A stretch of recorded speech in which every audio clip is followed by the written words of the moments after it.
Aujourd'hui, c'est dimanche après-midi et le dimanche après-midi, c'est dans notre tradition, on joue au golf. Jacques, es-tu en train de filmer? Mais oui, on avait dit qu'on faisait une capsule aujourd'hui. C'est une belle place, faire une capsule ici. On va parler de quoi?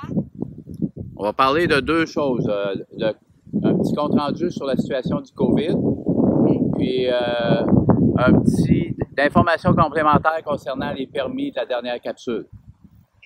J'aimerais ça qu'une prochaine capsule, on parle d'un de nos commanditaires. C'est le Fontaine. C'est tellement beau. Il y a tellement de nouveaux. Ça serait le fun de faire une capsule là-dessus aussi. Ben oui. OK, on va prendre ça en note. OK. Bon, alors, concernant le COVID, là, vendredi, il y a quelque chose d'assez important qui s'est passé en Floride. Le gouverneur a autorisé le passage à la phase 3. Alors, passage à la phase 3, qu'est-ce que ça signifie? Bien, grosso modo, c'est que maintenant, tous les commerces sont ouverts. Il y avait encore des clubs qui étaient fermés, des bingos, des choses comme ça, des activités sportives.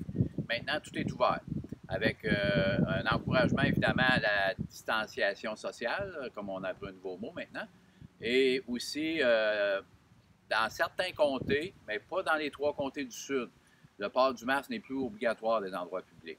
Par contre, dans Palm Beach, Broward et Dade, vu que c'est les 3 comtés qui ont été le plus touchés et qui ont encore le plus de cas, bien, le port du masque est encore obligatoire dans tous les endroits publics. Par contre, les autorités n'ont plus le droit de donner d'amende. Alors, on verra le résultat de cette décision-là. Concernant le nombre de cas, ça fait 3 semaines là, que dans Palm Beach County, c'est pratiquement plat la courbe. Là. Alors, il n'y a pas d'éclosion majeure depuis 3 semaines nulle part dans Palm Beach County. Alors, ça, c'est bon signe. Le nombre de cas aussi, en pourcentage, il reste le même. Il reste toujours le même s'ils font plus de tests et il y a plus de cas. C'est tout le temps autour de 3 le pourcentage de gens qui sont positifs. Alors, ça aussi, c'est une bonne nouvelle. Fait que, on est encouragé par rapport à ça. Maintenant, j'aimerais ça revenir un petit peu sur la dernière capsule parce que certains m'ont demandé de l'information complémentaire. Et honnêtement, j'avais l'intention de le faire. C'est juste que je ne voulais pas tout mettre ça dans la même capsule parce que je trouvais qu'il y avait assez d'informations. Alors, pour trouver l'endroit ou pour trouver si vous avez un permis qui est ouvert sur votre propriété, il faut vous déterminer à quel endroit vous payez vos taxes municipales dans un premier temps. Alors ça, c'est facile. Vous regardez votre compte de taxes. Si c'est écrit Ville de Boynton Beach ou Ville de West Palm Beach ou Ville de Wellington, bien, il faut que vous alliez sur le site de ces villes-là.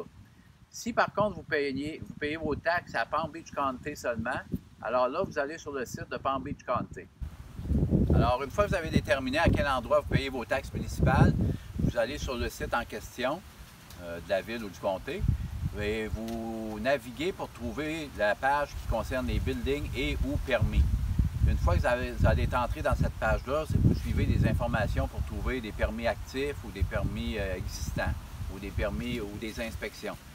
Ça va vous emmener à une page où tous les permis qui ont été ouverts au fil du temps sur votre propriété, ils vont être listés. Puis vous allez voir à la fin de chaque ligne que c'est écrit soit close ou inactif. Si c'est écrit close, il n'y a aucun problème, occupez-vous-en pas. Si c'est écrit inactif, bien ce permis-là en question est encore ouvert et il faut le fermer. Alors, regardez c'est qui l'entrepreneur ou le constructeur qui a ouvert le permis, puis communiquez avec lui pour lui dire que vous avez un permis d'ouvert qui a été fait par lui et qu'il ne l'a pas fermé et qu'il doit le fermer. Alors, si vous avez des questions, gênez-vous pas. La semaine dernière, il y a des gens qui m'ont appelé, puis je les ai aidés. Alors, gênez-vous pas de communiquer avec moi, puis je vous donnerai un peu d'informations complémentaires si c'est nécessaire. Merci beaucoup. On retourne au golf.